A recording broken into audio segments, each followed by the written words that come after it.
There are a lot of falsehoods perpetuated by the feminist narrative when it comes to family violence, and most of them stem from the notion that the majority of family violence is perpetrated by men and is done as part of some kind of patriarchal system of control over women. In this video, I'm going to present some facts which will prove that wrong. Welcome to Facts to Piss Off a Feminist: Family Violence. Trigger warning. Those who watch this video may be exposed to reality. Half of all intimate partner violence cases are reciprocal, and women are the aggressors in the majority of non-reciprocal cases. According to differences in frequency of violence or reported injury between relationships with reciprocal and non-reciprocal intimate partner violence, a study conducted by Daniel J. Whitaker et al. And published in the American Journal of Public Health by the CDC in May 2007, 24% of all relationships experience some violence, and half of all that violence is reciprocal, meaning both partners abuse each other. But among the non-reciprocated violence, women are the aggressors 70.7% of the time. Another study by Murray A. Strauss titled Prevalence of Violence Against Dating Partners by Male and Female University Students Worldwide, published in Violence Against Women Volume 10 by the University of New Hampshire in 2004, conducted surveys of 31 universities in 16 countries and found that 25% of male students and 28% of female students had physically assaulted a dating partner within the 12 months prior to the study. Another study titled Sex Differences in Aggression Between Heterosexual Partners, a meta-analytic review, a review of 82 studies from 1972 to 1999, written by John Archer of the University of Central Lancashire and published in the Psychological Bulletin in 2000, found that even though men who perpetrate domestic violence are more likely to inflict injury, and women make up 62% of those who seek medical treatment for such injuries, women perpetrate physical violence against their intimate partners more often. On the 14th page, Archer writes, when measures were based on specific acts, women were significantly more likely than men to have used physical aggression towards their partners and to have used it more frequently. It has often been claimed that the reason CTS studies have found as many women as men to be physically aggressive is because women are defending themselves against attack. A number of studies have addressed this issue and found that when asked, more women than men report initiating an attack or that the proportions are equal between the two sexes. Two large-scale studies found that a substantial portion of both women and men reported using physical aggression when the partner did not. This evidence does not support the view that the CTS is only measuring women's self-defense. This study also noted that most cases of intimate partner violence are reciprocal. According to Female Perpetration of Violence in Heterosexual Intimate Relationships, Adolescence Through Adulthood, a longitudinal study of 62 empirical studies from 1996 to 2006, published by Johns Hopkins University in 2008, between 30% and 68% of heterosexual women aged 21 and over have perpetrated physical violence against an intimate partner, and 15.9% to 25.8% have engaged in moderate violence, and 7.1% to 26.9% have engaged in severe violence within just 12 months prior to the study. This study used the CTS-2 definition of physical intimate partner violence as defined by Murray A. Strauss et al. In 1996, although it is careful to clarify that some of the 62 studies they looked at did not go by this definition. The study also points out that 80% of heterosexual women aged 21 and over have engaged in some form of psychological aggression against an intimate partner, again going by the CTS-2 definition. This study also noted that a substantial number of women seeking services for victimization may also be perpetrators of IPV.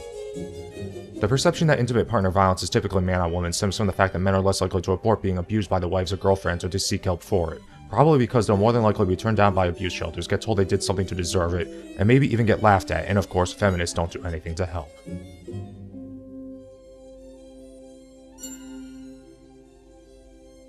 Men are almost as likely to be the victims of domestic abuse at the hands of an intimate partner as women.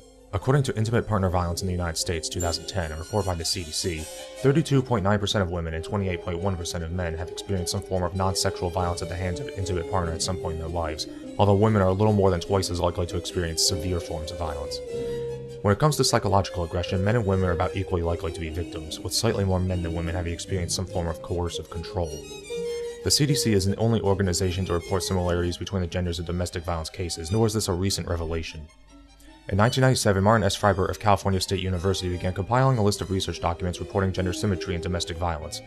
As of 2012, there are now 286 articles listed, 221 of which are empirical studies and 65 of which are reviews of such studies, and with an aggregate sample size of 371,600 between them. One such study is The Battered Husband Syndrome by Susan K. Steinmetz of the University of Delaware, published in Victimology, an international journal in 1977, making it among the earliest studies ever conducted on the subject of domestic violence towards men. According to Steinmetz, the data suggests that not only the percentage of wives having used physical violence often exceeds that of the husbands, but that the wives also exceed husbands in the frequency with which these acts occur. Lesbian couples experience more domestic violence than any other demographic, with the exception of bisexual women. 43.8% of American lesbians have experienced rape, physical violence, or stalking by an intimate partner. This is according to page 2 of the National Intimate Partner and Sexual Violence Survey, 2010 Findings on Victimization by Sexual Orientation, published by the CDC in 2013. It's also worth noting that, according to the same report, gay men are the least likely to experience violence from an intimate partner at only 26%. Men are more likely to be the victims of reproductive coercion at the hands of women than the reverse. According to the National Intimate Partner and Sexual Violence Survey 2010 summary report published by the CDC, 10.4% of men in the United States reported having an intimate partner who tried to make them impregnate them or prevent them from using birth control. Only 8.6% of women reported experiencing reproductive coercion at the hands of men. Women, especially mothers, are responsible for the majority of child maltreatment and child fatalities due to maltreatment. Child Family Community Australia provides a convenient summary of the findings of 53 studies regarding the various forms of child abuse and the people who perpetrate it. Even though this is an Australian organization, most of the studies they look at were conducted with American, British, and Canadian populations due to the limited data concerning Australian populations. According to the CFCA's data based on these studies, the majority of child fatalities due to violence and physical abuse are perpetrated by men. For abuse victims under the age of 15, 55.6% experience non-sexual physical abuse from their father or stepfather, and 25.9% experience abuse from their mother or stepmother. However, among abuse victims between the ages of 18 and 24, women were the primary aggressors, with 49% of victims having been abused by their mother versus 40% by their father.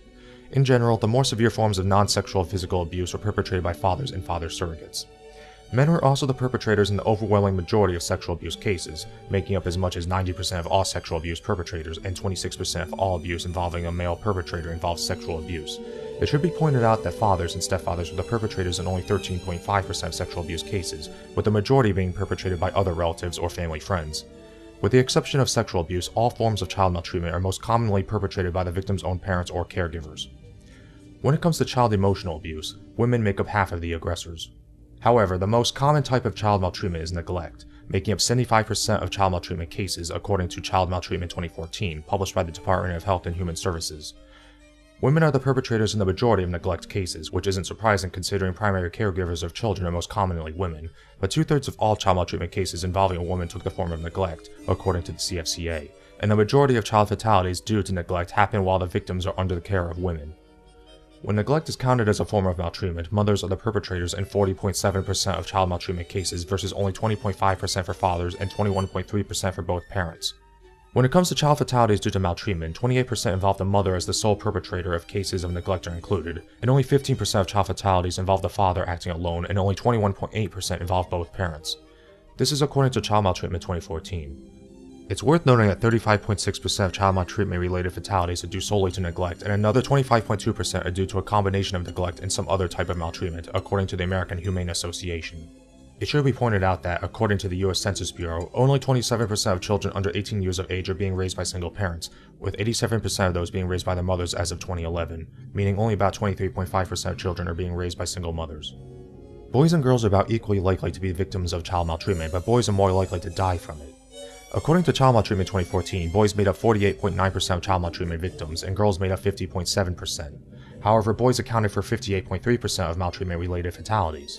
Furthermore, although girls become the majority of maltreatment victims at ages 6 and up, boys below the age of 6 are slightly more likely to be victims than girls in the same age group. Children below the age of 3 make up 70.7% of child maltreatment-related fatalities. So those are some facts to piss off a feminist. If you know of any more facts pertaining to family violence that would make feminists feel triggered for having the worldview shaken up, put them in the comments below. And don't forget to like this video, check out my other videos, and subscribe.